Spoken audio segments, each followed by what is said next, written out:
heard. Might be great. Welcome. You have stumbled into the Deep Shot Monday night live stream, wherein we will answer any burning fantasy questions that you may have, while also talking through the events of week 10. 10 weeks already behind us. No, this is not the usual time. I'm dealing with some weather and travel related issues right now. We had a little early November snowstorm here, freak snowstorm. I'm just warning you in case she makes her presence felt. I'm dog sitting my in-laws' dog at this moment. She's very anxious. She's right at my feet right now. She was whining right up until I got on camera. So I don't know. This little freak is probably going to make her presence known at some point. But I don't know. Who doesn't like dogs? Dalton, thank you for accommodating me. How you doing? Doing well. Wild Fantasy Week. The top 3 scoring backs of the season all happened this week, with a lot to cover in the game recaps. Niners lost, got blown out. My daughter and wife went to the game and didn't enjoy that. Even drove there with the Rams fan, so that was it wasn't ideal. Although we did get some insider deep shot footage of the thicker kicker, which you retweeted. So there was that.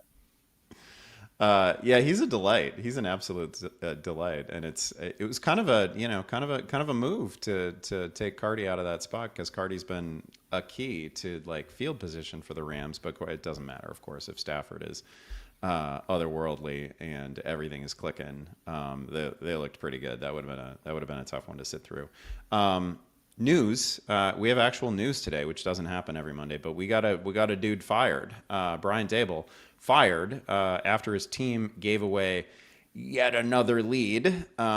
This time it was to my Bears. Mike Kafka is going to be the interim head coach. Fun fact, I once watched that man. I don't know if you know this about me. I'm an Outback Bowl aficionado. I've been to many.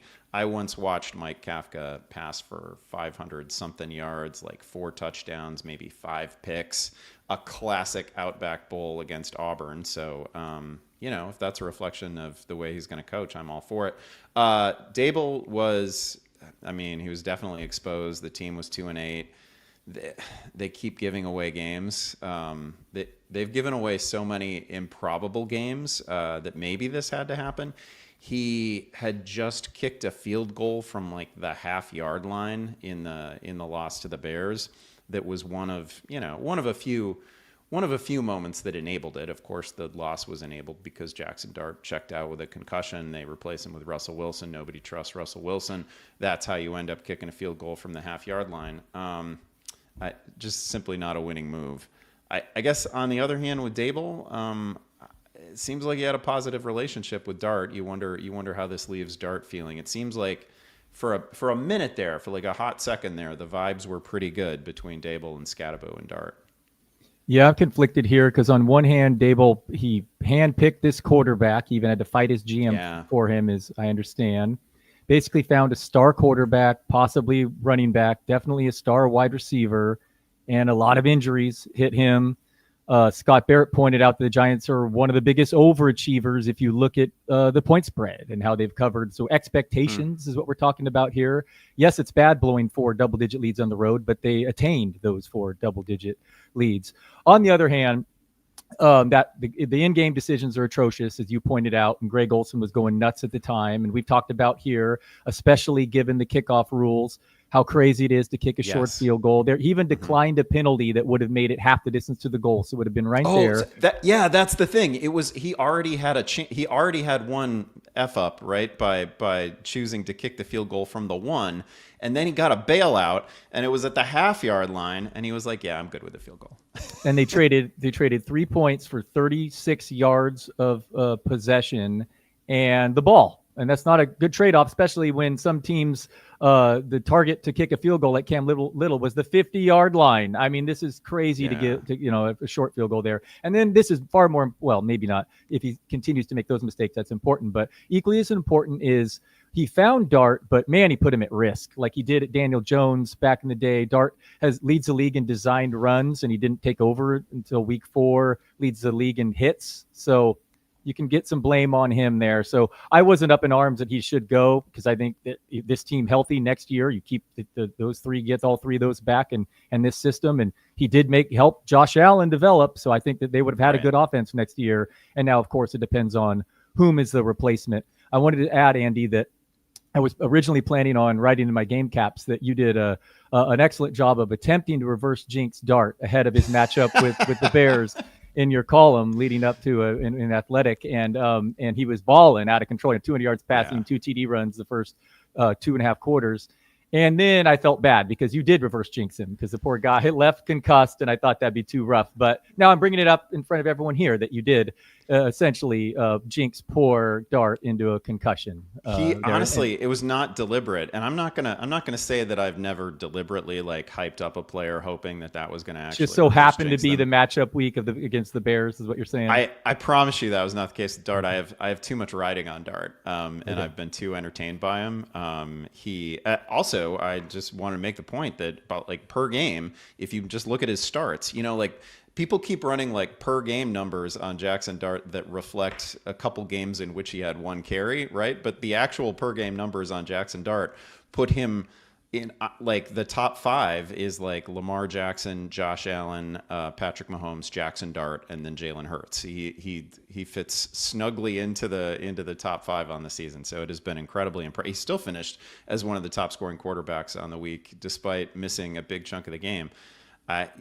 Concussion, you don't expect him to play next week. I guess that's my open question with the Giants. Are we going to get Jameis? Like, they can't. I was going to ask you that. Yeah. They can't. I mean, Wilson played poorly, obviously earned the loss of that job earlier in the season, and then played very poorly against Chicago in a friendly spot.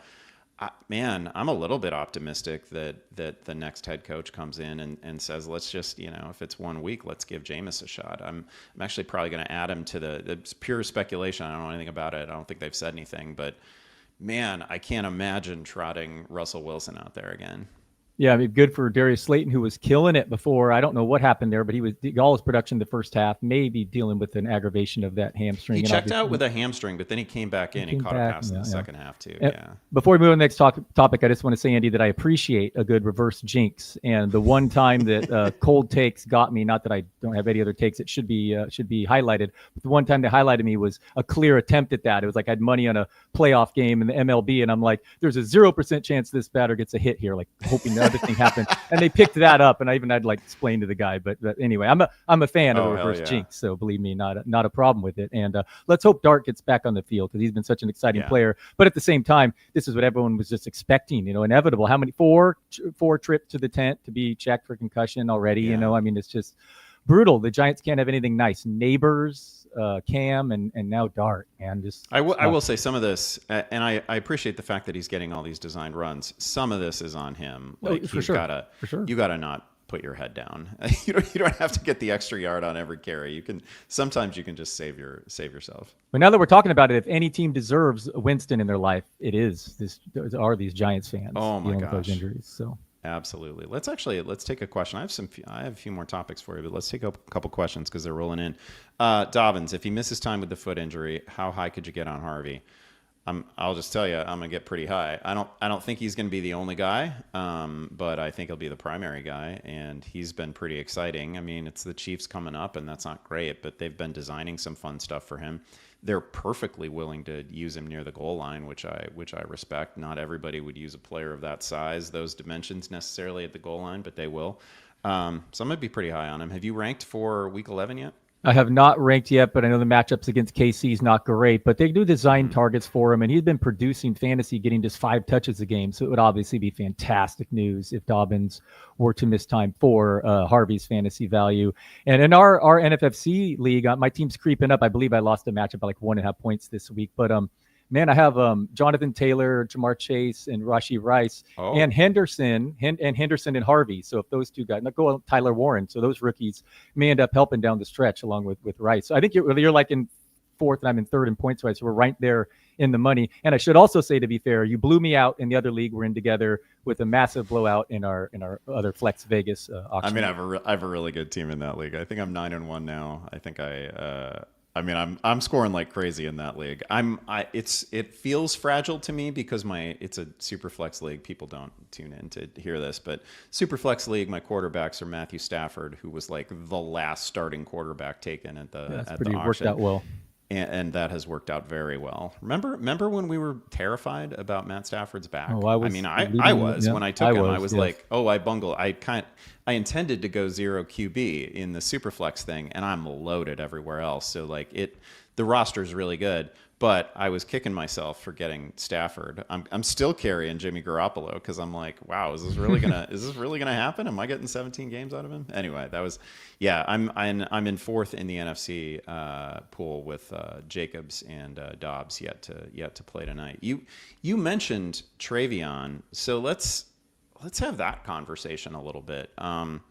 Was that technically by the definition of a breakout? I think that was a breakout. He rushed for 147 yards, had 2 scores. He did against the Bucks too, so it's a good run defense. All of the yards, basically, this is not a knock. All the yards were on a couple of long touchdowns.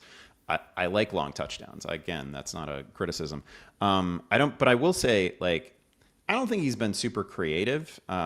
He definitely has enough speed to just simply run away from a defense when he gets in the clear. That is absolutely what happened against the Bucks. Also, a little worrisome. Terrell Jennings was dominating the first 2 series of that game.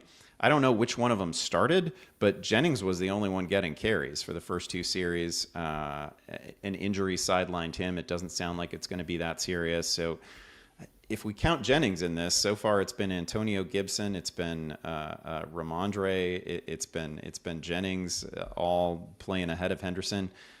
The schedule for that team is so good moving forward. It's the Jets on Thursday, it's the Bengals, the Giants, then a bye, and then it's Buffalo, Baltimore, and the Jets again. I don't know. It's hard to design. If you could design a schedule, you'd probably put the Giants in there twice or the Bengals in there twice. But man, that is quite a layup line. So where are you at on Henderson? Is this a full takeover, or is this? To me, this feels kind of tenuous. To finish on Harvey, I will have him as a top 20 back this week if there's no Dobbins. Even in a tough matchup, and he could approach RB1 status without Dobbins in a better matchup. As for Trevion, I have a lot of Henderson. He has been, one of the biggest fantasy busts.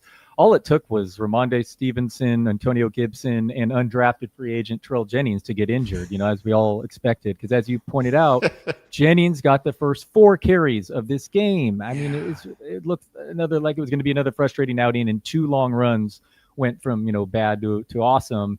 Some things to point out in this game: Henderson did attempt a couple goal line carries, and he was stuffed. And then Dearness Johnson was given the final one late in the game for what it's worth.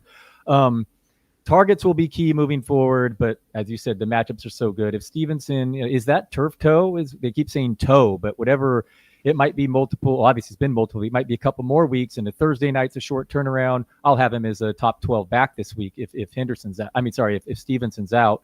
But not sure he's going to get the goal line work, and it's clear that Vrabel don't love him between the tackles.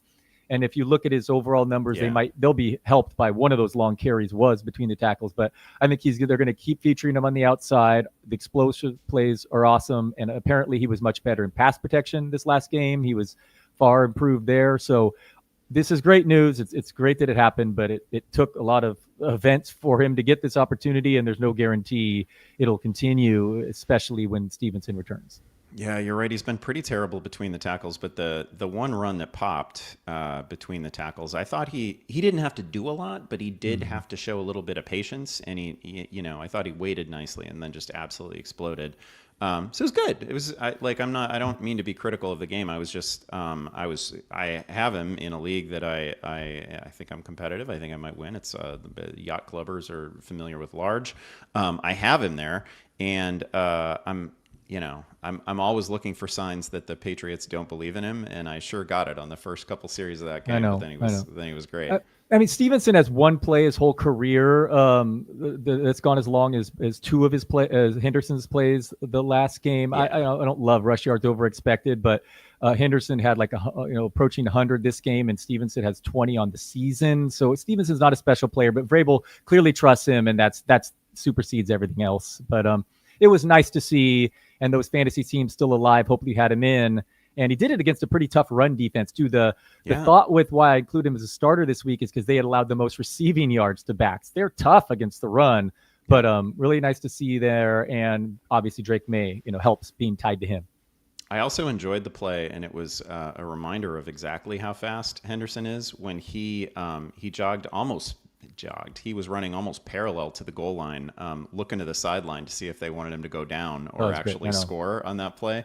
You got to be pretty fast to get away with that because he still had 3 guys in pursuit. That was awesome. Yeah, fastest recorded rookie ball carrier speed and the 5th fastest of anyone this year. But that was awesome, and because he had every fantasy manager scared if you were paying attention at the time, and thankfully he chose to hit pay dirt. Let's see here. Here's a Bears related question. I'll let you talk Swift and Monangai first. I don't know. I thought it went kind of as expected. It didn't surprise me a ton. They like Swift, and Swift again has been really good this year. This is not the Chuba Hubbard, Rico Dowdle situation. This is a good problem for the Bears, and I think they're both going to play. I don't know. How do you feel about him coming out of the Giants game? I don't feel particularly differently. I feel like Swift may have got even more of a piece of the pie than I expected. But I had Swift as like the RB16 and Monangai as RB24 last week. That'll widen after what I saw last week. I know Monangai got the TD, but I don't think he's like the favorite for every goal line score. And Swift looked really good. And the game script's going to become much more conducive for Swift moving forward. When the Bears' schedule goes from highly favorable to very difficult, that's going to be more passing, and that's far more Swift's area. So Swift looks great. Start him, and Monangai. You have one of the highest upside stashes, flex if needed. But the matchups are not going to be great for that moving forward. I think what you need to focus on, like you can influence it, but if you're going to do any wish casting, any manifesting, I think what you need to hope for is that Monangai almost settles in as the guy that they prefer. Almost, I don't know, think of him as a Tyler Algier, right? Not that Bijan Robinson doesn't get any goal to go opportunities. He does, but somebody that when they talk about Monangai, when the coaches talk about him, they, as I was writing about this a little bit in the last week or so, they really describe him as a prototypical goal line back. I don't know that he is exactly, but he does, he's very good about, if a run presents itself where there's just a couple yards to be gained, he will burrow and get those 2 yards, right? He's effective and he's really tough, and he can be, for somebody who's not particularly big, he can be kind of bullish in tight spaces. So they describe him that way, and that's, I guess, what I would be hoping for, is that he settles in as somebody who gets like an Algier sort of workload, and maybe it's 10 touches a game, and they really trust him at the goal line. For somebody who's not going to get a ton of touches and is going to split a workload with DeAndre Swift, you really need the high value touches somewhere. You need him at the goal line. You need him as a pass catcher. And I think the goal line is the route for him. Yeah, that looks like a good draft pick by the Bears. As for Swift, this week was his season high target share. And as for short yardage work, that was an impressive pickup on 4th and 2, that run where he met the guy, looked like he was stopped, and he bulldozed him forward. Since we're on the Bears, I do want to say he wasn't actually at the top of the story, but the only guy that I really cared about that I wrote about in pickups this week is Luther Burden.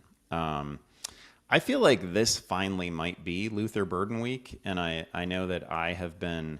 I'm not even like an apologist for Olamide Zaccheaus, but I felt like somebody should say that they actually intended to play him all the time at the start of the season, so that burden fell to me. So I feel like I've become the Olamide Zaccheaus guy. He played very poorly against the Giants. The Bears receiving core, admittedly on a day that was windy and there's everybody saw the snow in the air, it was a little bit of a snow globe game. I think they officially dropped 6 passes. A bunch of other balls hit receivers in the hands, though. It was a pretty good Caleb day for, it's not really reflected in the box score, but it was a pretty impressive Caleb day. A lot of drops. But who didn't drop the ball was Luther Burden and Colson Loveland. The rookies both played well. They caught all 7 of their targets. Burden had one on the game-winning drive. He had a 27-yarder where he ran a pretty sick just comeback route. and then just like bulldozed his way ahead between two defenders for another, I don't know, 7-8 yards. He looked really good, and he's one of these guys where like the yards per route run are super inflated by that flea flicker earlier in the year. He just hasn't he hasn't been on the field a lot. He played 48.5% of the snaps in that Giants game, and that had something to do with DJ Moore going out with for a brief period of time with injury. I thought Burden looked great, and if there's gonna be a game where like that slot role flips and they're just like, okay, that's quite enough, Zacchaeus, we need more of the rookie, it has to be that Giants game. So Zacchaeus ranks 8th in passer rating among the Bears when targeted, where Burden ranks first, again inflated by the flea flicker, but Zacchaeus 248 receiving yards on 50 targets. Burden 222 yards on 18 targets. And you've piqued my interest when you started talking about him and you added him in the waiver wire here. And looking at DraftKings, he's 3.7K in a dome this week with a cheap McCarthy. So if I'm looking to pay down, and he is DJ Moore at risk of missing time, or no, he returned? He returned to the game. He's super banged up. I mean, to his credit, nobody likes this stuff in fantasy. You'd rather it be clean and they just sit out. But he plays through some stuff, right? Like he's been hurting all year. I'd be a little surprised if he doesn't play, because that's his nature is to just always go. Interesting flyer, but I don't see more think, playing time. I think it's Zacchaeus that should be really affected. Right. So many drops. People were talking about that like weeks ago. Like, oh, is DJ Moore going to give? I don't think they see Burden exactly as the DJ Moore replacement. But man, Zacchaeus was tolerable when he would just catch and get tackled. But like, if you're not catching the ball, you can't play. Yeah, Loveland looks apart, by the way, too. I mean, he's going to maybe commit, still hurt his fantasy value, but it looks like good draft picks here. But Burden, I'm getting excited if he does the opportunity. Right, that was bad drops last week, and hopefully this leads to more playing time that was already increasing. So I think he's definitely a decent tournament option in DFS this week, because I don't think the Bears are going to have success running against Minnesota. I think the Bears defense struggles, so I could see this resulting in some volume there. I'll just say, Bob, we can't put anything on the level of the Taco Bell Marathon. That's in a different class of event altogether. So big as Rams Seahawks may seem at this moment, let's keep our eyes on the prize there. Niners might have the two best teams in the NFL in their division. Those two teams really might be. Seattle looks crazy, and Shaheed was such an awesome. I guess this is the first time we're talking since the trade deadline. That was one of my favorite ads, because they didn't even obviously need it. I mean, I suppose they knew that Horton was dealing with an injury already, but man, that just seemed like a kind of icing on the cake ad, and it just makes them so unfair. Yeah, the deep shot moves lines. We recommended Darnold MVP last week, and someone bet it 24-1 and said that it already had moved 20-1 a couple days later, posted it in our Discord. And in all seriousness, I mean, that did happen, but moving the lines part, Darnold's down to 10-1 this week. Hysterical last week, 14.8 YPA, like 5.8 fantasy points. He finished like as a QB 29 or something. I mean, it's a disaster there. It's not reflective of what happened in the real game.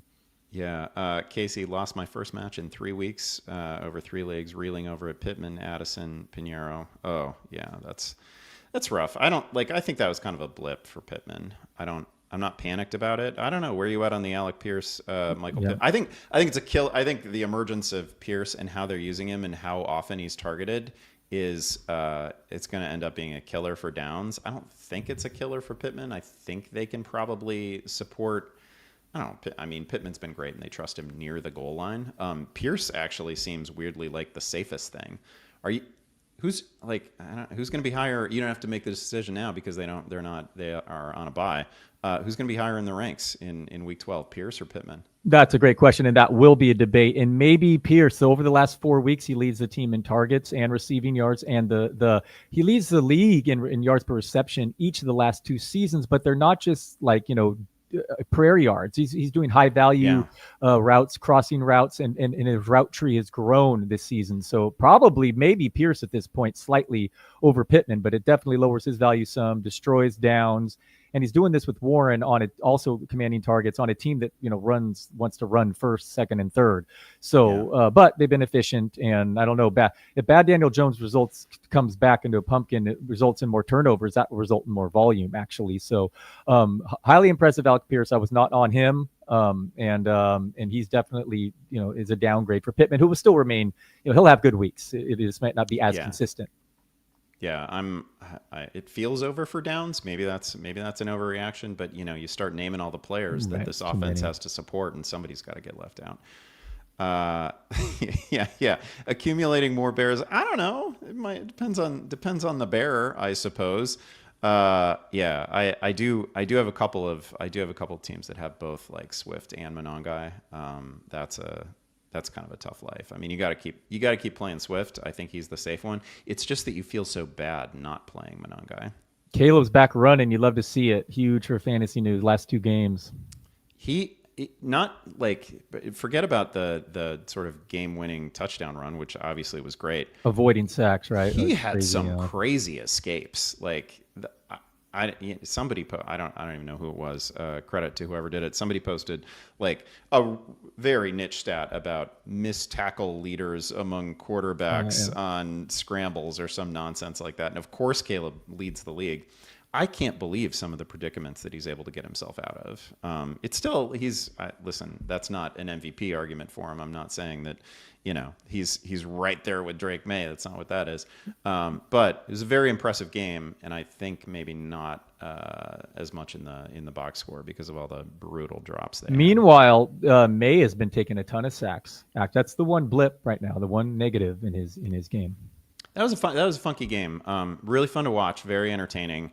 Early on, a few May misfires that may have been weather related, and then the shot to Williams was just beautiful. Like the play to Hollins was just beautiful. That was fun. Good Tez Johnson game too. That was good to see. Only 1 sack this week, but before that, they've taken 16 over the last 3 weeks. But yeah, they are a fun team. And Vrabel, that was the craziest coaching maneuver I've seen in some time. I mean, I love outside the box thinking. He would have got destroyed had it not worked. Yeah, I'm just saying I appreciate his guts to do that. I'm indifferent on the call because it is pretty. The reason I think it's actually questionable what he did is with 2 minutes left, the Bucs did not have any timeouts. 1st and goal from the 1, he told May to intentionally kneel to waste 40 seconds off the clock. Then they got stuffed in back-to-back run. Those were the Henderson stuffed. And then Diggs caught a TD on 4th and goal. The reason I think it's a little bit more questionable is because Tampa Bay has such a good interior run defense. So that if it's that I think is the thing there. But they have a good offense and the field position we're talking about on kickoffs and offenses are so much more likely to score in 2-minute drills because of the hurry up and all that stuff. So it certainly wasn't a obviously bad call and it worked out. Crazy catch by Diggs. Yeah, like a crazy bailout. It took a crazy Diggs. play to score. Play. Yeah, and he would have got flamed. If that had not worked. Yes. Yeah. Poor guy. Poor telepathic machine. Perhaps not so telepathic, I guess. Only healthy running back is Tank Bigsby is not a great situation to be in. Here's a long one. 14 teams, standard, TD emphasized, 4 bench, lost Scattaboo. Trade Danny Dimes for ETN. Have Jacobs, have a lot of guys. Is Emmanuel Wilson or Bashal Tootin needed? If so, who drops? Are we being told that they have already traded Danny Dimes for ETN? I think he's asking, and we don't know what quarterback he would be replacing, so it's a tough one to answer there. But yeah, I mean that's a fair swap, ETN and Dimes. ETN's maintained, to his credit, just a heavy number 1 back workload there, and Tootin hasn't done anything. And Tootin's just a stash in case injury at this point. Yeah, I don't think. I'm not really there with either Wilson or Tootin as being one of those sort of mandatory handcuffs. I don't see them that way. I mean, there's just not that many. Like Brian Robinson is one, and Algier is one, and Monongai has made himself one. And I just don't know that the league is full of them. Right? I'm the guy who just told you that I have Jimmy Garoppolo on a Superflex roster. So I'm predisposed to handcuffing players. But I don't know that it's that clear that Emmanuel Wilson would just step in and be like 85% of Josh Jacobs. I kind of think not. I don't know what it would look like in Jacksonville, but I do know that Tootin hasn't really forced the issue. He's had some moments. He's had some moments that have been really impressive, but on limited touches, he's not pressuring them into making any sort of move. Yeah, Wilson and Tootin should be rostered in a 14-team league, but I don't see dropping Monangai or Pollard for him. This is really the essential question on Travion. Is he Jamal Charles or Bill? I'll tell you who he's not is Jamal Charles. I feel pretty confident saying that he's not Jamal Charles. I mean, Jamal Charles was not like just a fast guy. So far, I don't want to dismiss Travion that way because I think he can really be something because he was friggin' awesome at Ohio State. I was very impressed by him, but I mean, he's not really showing Jamal Charles tendencies to this point. Jamal Charles is on the all-time list in terms of like yards per carry. I think it's the highest. Yeah, I think it's the highest. He may still be the high. There's a bunch of quarterbacks that are actually a little higher, and I don't know. I think it got dirty for him at the end of his career, but that was a fantastic player. So he's somewhere in between those two. Where are you at on JCM right now? Where are you at on Bill? Because that was Chris Rodriguez's game until Chris Rodriguez got hurt. Yeah, I was going to say Chris Rodriguez was named captain earlier in the week. And yes, that did lead to more playing time, but he was injured. I do not know the status of him, but assuming he's out, you got to, JCM becomes more of a flex option given matchups there. But the defense has been so bad and he was definitely droppable, before the Rodriguez injury, but now he got a little bit of a reprieve there, if that injury is serious. But yeah, what a disaster in Washington, the injury. That wasn't even Mariota's fault, that blowout. But they came against a Detroit team coming off a bad performance. So it was bad combination there. And now Dan Quinn's taken over defensive coordinator. After Dan Campbell took over as offensive coordinator. Jamison Williams wills up. Yeah, using Williams on crossers, and it's maybe it's a 1-game sample you don't want to overrate, but I'll definitely be writing about that because that was interesting. I think I teased this in the email about the upcoming live stream. Yeah, you did maybe miss the one waiver wire gem. I think it's Luther Burden. I think Luther Burden has to get picked up everywhere, and I don't know. I could be wrong. I think this is the week for Luther Burden though. I think this is when everybody who came into the season sure that Luther Burden was going to be an immediate star, who then amended that to, it's going to happen in the second half. I think that's actually going to end up right, and I think this is the week it happens because we're coming off, again, Zacchaeus was brutal against the Giants on some relatively easy targets, and Burden helped win that game. I thought Burden looked awesome, so I do think this is the week. Again, Burden's not going to he's not going to leapfrog Roma Dunze. He's not, I'm not saying that he's a league winner, Luther Burden, but man, if he just steps into the Zacchaeus role, he's a lot more explosive and there's a lot more yards after catch there. And a pretty weak waiver wire week, right? A really rough one. Maybe the week, maybe the roughest of the season, I would say. Yeah, luckily only 2 teams on bye this week, and the Colts are the one good one. Another from Morton just added Joe Burrow. This is something we didn't hit at the top, but Joe Burrow had his return window open, 21-day return window, practiced in a limited capacity. I don't think anybody expects him to play this week, but the early timeline had suggested late season, deep in the fantasy playoffs, maybe not even the first week of the fantasy playoffs, week 16, week 17. So we now have a potential, I don't know, a late November, early December return. That's pretty great. Cincinnati is 3-6 right now, which doesn't seem good. It's not good, but Pittsburgh leads the division at 5-4. So it's not over. They're in it if he can come back quickly. Yeah, possibly Thanksgiving, week 14 against the Ravens, I believe. And then week 15 would be better than week 17 even. So great news. Bad news if you're relying on Flacco, Superflex especially. It's great news for Burrow and theoretically Higgins and Chase, although you can't complain with the volume they're seeing now. But this was a nice surprise and an earlier than expected timeline.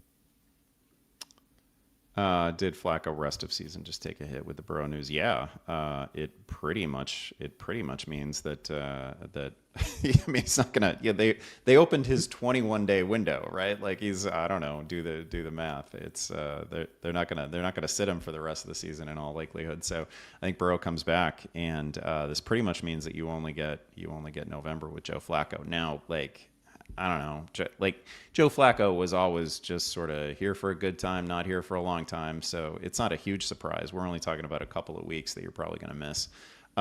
Man, 470 against the Bears. What a game. One piece of Bengals injury news I just realized that becomes important this week is Samaje Perine injury resulted in 16 targets for Chase Brown. I mean, that'll be huge if Perine returns or not coming out of that bye for Brown, based on where I rank him. I like this comment a lot. Travion might be Ken Walker. Travion might be Ken Walker. That's not exactly as a player, but that might be the right comp. Because I am a Ken Walker enjoyer too, but I do recognize that a lot of Ken Walker's value is on the home runs, right? And that's what we just got out of Travion, and that was I think that's going to be key to this version of Travion Henderson making a fantasy splash. Yeah, Kenneth Walker's a frustrating one. I hyped him up to start him this week, to thinking that they're just going to run more, given all the way the defense is going to have to adjust, and the Seattle defense is so awesome. Q this week, they have like 45 rush attempts and only two pass attempts after halftime, and two other running backs score. Halani or whatever his name is, Charbonnet. The week prior, Walker had taken over the goal line role, but man, it's just not K9's year, to say the least. That Halani touchdown. I don't have a lot of Walker, but I was starting Charbonnet somewhere. I mean that made me chef's so kiss. I mean, it's Tedero McMillan, an auto start. I don't know that. I mean, McMillan's been close to an auto start, but also always ranked among like the wide receiver twos. So, Ted is probably still going to work his way into the mid 20s most weeks in my ranks. Again, we talk about it all the time. Wide receiver is I challenge people to go rank 80 wide receivers each week if they think it's so simple. They're all, it's hard after those top like 10 or 12. I mean, I like McMillan. He is seemingly playing through injury. Productive game. I haven't watched this one yet. I just saw bits and pieces as it went along, but I don't know. He seemed pretty heavily involved. We can't trust his quarterback. I don't know. I feel like I'm describing a very low end wide receiver 2, high end wide receiver 3. That's exactly how I was going to say. If he's not low end 2, then he moves down to high end 3. The targets are just, keep his floor high. But Bryce Young, we might have seen the bottom there, and he might be replaced. And can Andy Dalton help? It certainly can't be worse. I mean, there's no chance Bryce Young is starting for an NFL team in 2026, or maybe even another week. It's bad. And look, there's a lot of stats I could read out there, but he ranks like toward the bottom in most of them since he's entered the league. And it was really, really bad. They jumped out to a 7-0 lead right away. My wife was at the game, and she had Carolina in a survivor pool, so was asking what's going on. And even that 7-0 lead, he threw an interception, and he got bailed out because it was a roughing the passer that didn't affect the interception. So they put up 0 points the rest of the game. I had Dowdle going in DFS. I mean, the game script did not go as planned. It was Bryce Young's fault. I mean, he's not accurate and can't. I don't know if it's the height or whatever, but he's not going to be starting for much longer, sadly. Let's hit the game tonight. We haven't even talked about it yet. We haven't even mentioned it. Philadelphia, Green Bay. Philadelphia coming off a bye. Presumably everyone healthy. It sounds like no real issues for Saquon or AJ Brown.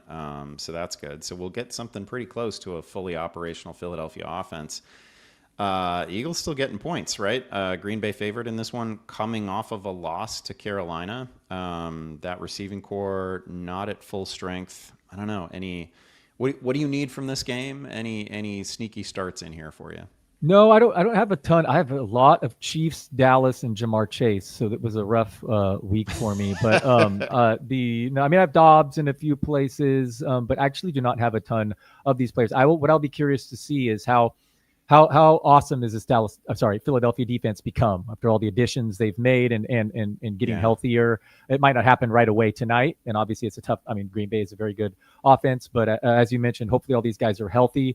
Barkley coming off the groin, AJ Brown missed the last game, and Jacobs has been limited by that calf injury, but I believe he returned to full practice and at full workload last week too. So should be a fun matchup. Luke Musgrave, how are we feeling about him? Where do you got him ranked? Okay, he was ranked too low in consensus given he like totally took over after Kraft went out last week. Very tough matchup against Eagles. They've been incredibly stingy against tight ends, so had him still as like a low end tight end too. But moving forward and given matchups and alternatives, there will be weeks where I could see him creeping it up as a possible tight end one. That's absolutely a player to pay attention to. That is a great call because Musgrave could sneakily take over that role. He's not as good as Kraft, but there's absolutely a possibility. There's an opportunity there to be very fantasy relevant down the stretch.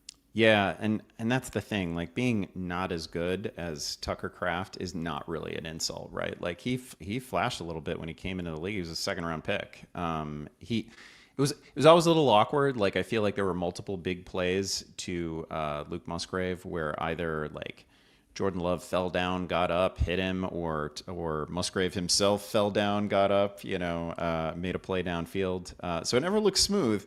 But they actually had some pretty big connections, so I'm cautiously optimistic about it. This is totally self-serving, but I'm gonna throw this up anyway. Digo, just want to say, really enjoying all the work on Deep Shot. Downright filthy. $5 was well invested. Thank you. Thank you. Thanks to everybody who's here. Thanks to everybody who's jumped into this live stream. Certainly everybody who's subscribed. For me, this has been really fun. It's been really gratifying. Whatever, this is impromptu, but I did not expect to be on this venture, involved in this venture with Dalton, but it's been really fun. The Discord has been a delight. These chats have been a delight, so I'm really enjoying it.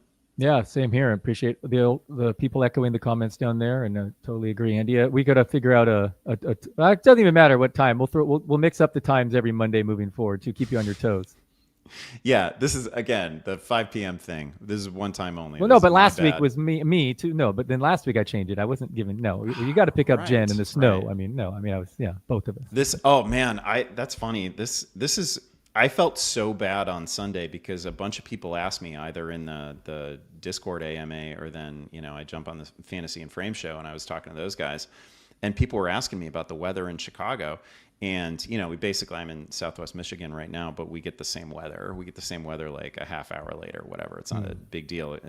That was a concern. Yeah, that was a concern of the week for sure last week. And then but that morning, I don't know, if you ask me at 10 o'clock, 10:30, 11 o'clock about the weather in Chicago, it was lovely. It was beautiful. It was, still sunny skies. The wind wasn't howling yet. And then, my God, I don't know, 15 minutes before kickoff here, it was snow there. We just had a raging ice storm here and howling wind. And I was like, oh God, what have I done? I've told everybody they should go ahead and start their Bears and Giants. And now look at this. And then it wasn't that bad in the stadium. It did not appear. The Bears seemed to be having a great deal more trouble than the Giants receivers. Darius Slayton, by the way, a catch of the year candidate, that one-hander. Absolutely.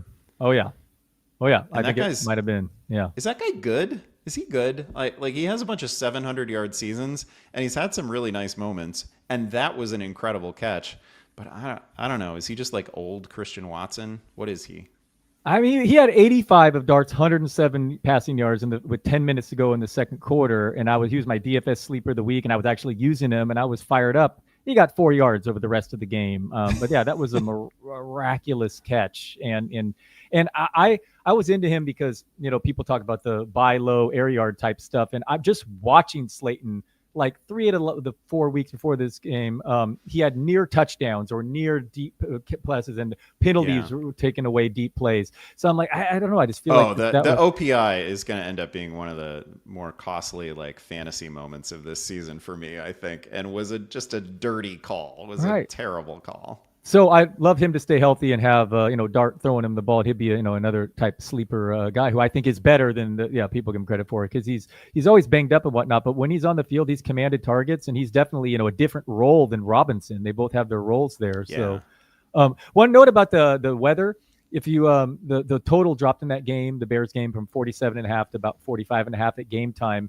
And that's not necessarily a reflection of the weather. It's also a reflection of bettors being scared, seeing that and flooding more money on the under. Therefore, the market has to move that way. So just something to think of there. But because I was certainly concerned of some of the players. And some of those drops probably were partially because of the rock hard ball, right?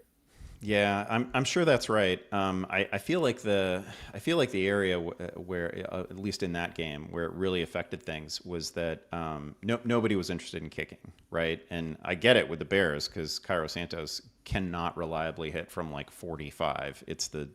He's the weirdest kicker that like still has a starting job in the league. So I understand, but like it was pretty clear that we were headed for that scenario where like nobody's going to try to kick field goals from any distance here, and punting ended up being an adventure. Helped the Bears get proper field position for the game winning drive. Like that was a mess. I just felt terrible with like 15 minutes to go before game time because the weather had shifted in such a dramatic way. Talk to us about because your recap column, the Week 10 recap column, you led with Jonathan Taylor, obviously, because it was I don't know, depending on your scoring format.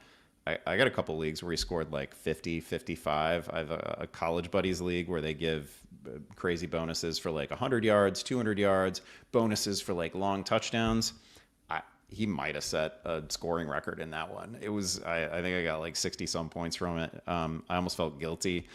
Talk about his season, his not just this game, because this was this his 5th game with 3 touchdowns? That's stupid. That's Priest Holmes stuff. Yes, 5th time this season with 3. I was frustrated that game was in Berlin, the morning game, because I would have been on Taylor in DFS. Not that a lot of people would have, but I would have paid up $10K. I don't care because he was coming off a bad game, which with that process, I should have been on Gibbs, who was coming off a season low yard from scrimmage, and he absolutely blew up. But I did have Taylor. The expert consensus ranks this week had McCaffrey number 1, and I'm like, I'm going Taylor in this matchup with McCaffrey facing the Rams, and he exceeded expectations yet again. That 83-yard touchdown run, Andy, I looked down, I looked up, I saw him.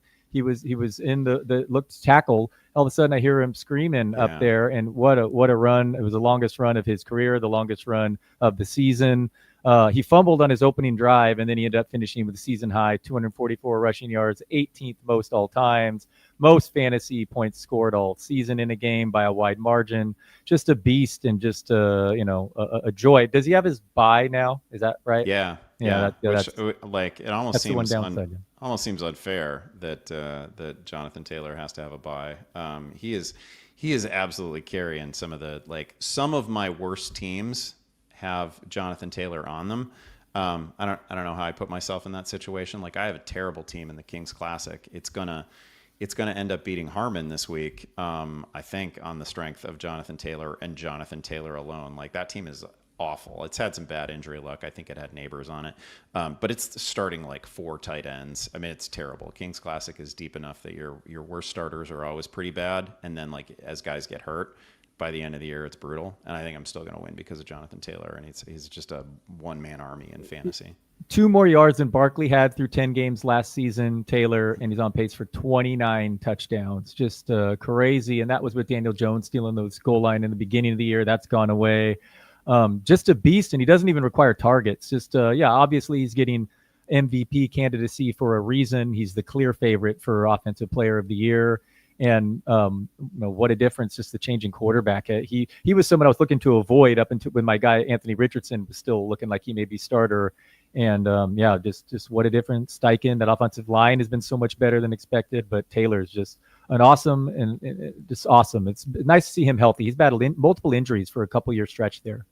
There's at least a chance he gets the rushing record, right? The rushing record's crazy. It's Dickerson, and it's been out there a very long time, like 1983, 2,100 yards.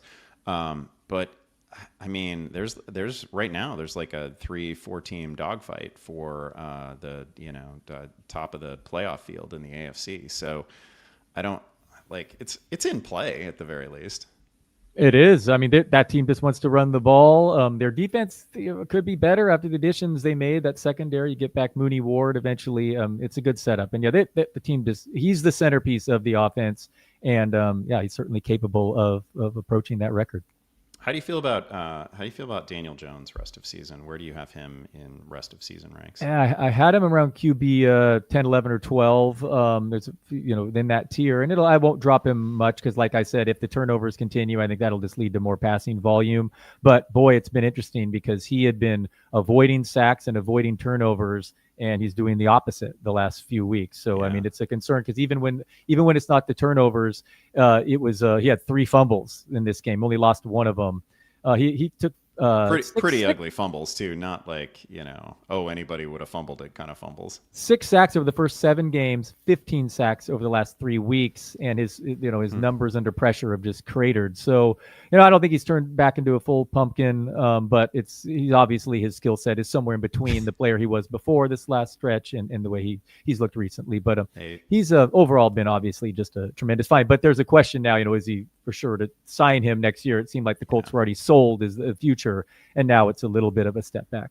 I mean, they're presumably sold, right? Like, you can't give up 2 first-round picks and think you're going to land a quarterback in the draft. And I don't know, are there any secret quarterbacks out there that I don't know about? Like, they got to be sold. And I'm sure. What about Mac Jones next year? The Niners have him under control. Like, he's really gonna command something, right? I mean, am I crazy, or will they just attribute it to Shanahan like they attribute Purdy?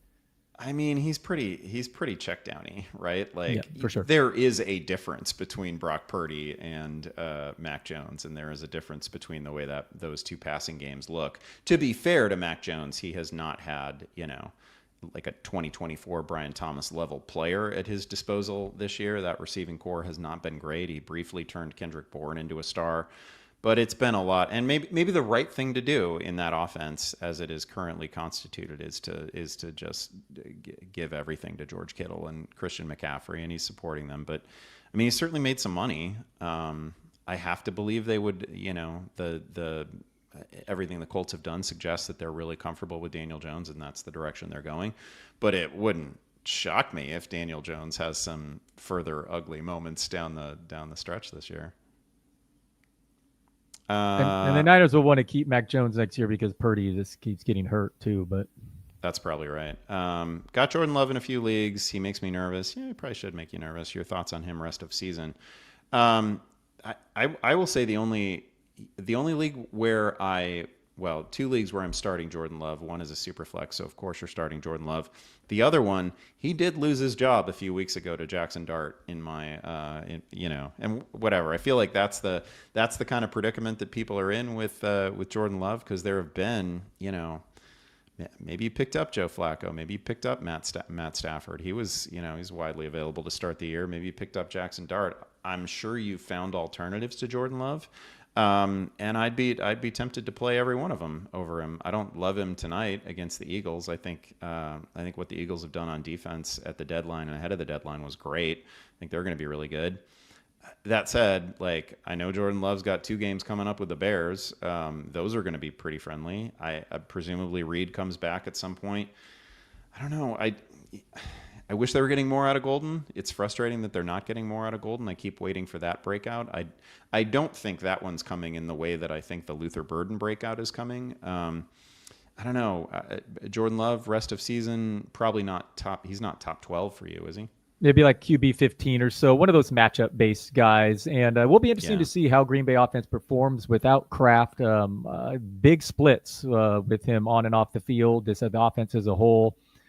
Maybe some of that's noise, and Musgrave's not a bad player too, but I don't know about the blocking and the schematically, whatever he has provided an advantage. And we'll see how he performs without him in a tougher matchup tonight. I think he's just a matchup based quarterback who doesn't add, the bonus value with his legs. Yeah, that feels right. Let's take at least one more. Morgan, is Harold Fannin still a hold? I have him to cover for Warren's bye, but that offense, woof, I hear you. And then Morgan also sent a message saying, asking if we like Fannin or Loveland better. And then a bonus question here about Parker Washington. How do you feel about, I am one of Harold Fannin's biggest fans. I think I'd want Loveland there. Harold Fannin's life is a little bit complicated by David Njoku. It's really complicated by they're quarterbacked by Dylan Gabriel. You're hoping that they can score 2 offensive touchdowns in any given week. So I'm everything we've seen from Loveland these last 2 games has been really good. Again, he caught all 4 of his targets against the Giants. Cole Kmet not heavily involved in that one. They like Loveland, and they like Loveland downfield, which has been, that's kind of an element that's been lacking for Fannin. Not to say he can't do it. I think he can do just about everything. They rolled him out in every possible capacity right from the start of the season. But I don't think Dylan Gabriel is going downfield too aggressively. So I like the ceiling for Loveland a little bit better. I don't know. How do you feel about that one? Exactly the same. Just a Dylan Gabriel problem. Browns did not trade Njoku. Judy's soaking up targets. And yes, there's still a Cole Kmet problem, but the rookie could see increased playing time over the second half, and there's just far more upside in that offense. The Cole Kmet problem is not as big as the David Njoku problem. And way better offense. And I mean, lovely. Oh, Parker Washington's an interesting one. His 30% target share this week was the highest any Jacksonville receiver has seen in a game this season. He paid the fantasy bills with a shorter touchdown and the punt return touchdown. He wasn't, overly productive there. And Jacoby Myers is there now, but it comes down to Brian Thomas's injury. Once he comes back, as frustrating as he's been, I think Washington will step aside. But he's an interesting player for the time being in deeper leagues if BTJ remains sidelined. I'll take one last one here. I'm sorry. That's not where I meant to go. Any defense on the waiver wire this week? They mentioned the Ravens. That's obviously fine. I kind of like Kansas City against Bo Nix. It was funny to see all the folks who were watching the Island game on Thursday, watching just an absolutely dreadful Denver Vegas game. That's kind of Bo Nix. Just watching all the folks who maybe hadn't watched a ton of full Denver games, which are rough. But part of the reason Bo Nix has all these game-winning drives is he, digs himself in a hole that he has to get himself out of. That was really rough. I don't mind Kansas City going up against Bo Nix, and then the perk to Kansas City is they actually have a bunch of really friendly matchups. Rest of season, they get Knicks again in week 17. I don't know. You have thoughts on defense streamers? Sure. New England's the obvious smash this week. They might be out there coming off a tougher matchup in Tampa. May have been dropped.